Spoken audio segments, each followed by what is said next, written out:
On nous parle beaucoup de la nécessité de la paix.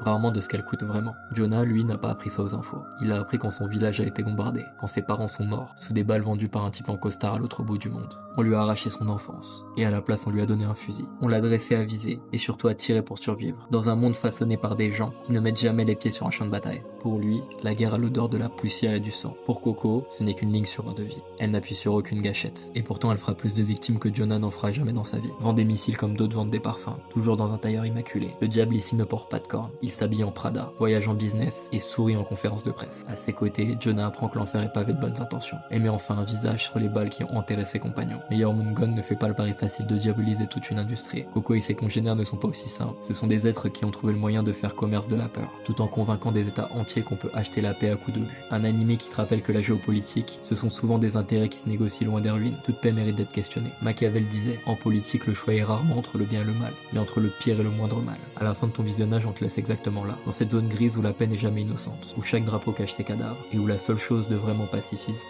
c'est garder assez de lucidité pour ne jamais oublier ce qu'on sacrifie au nom de la paix.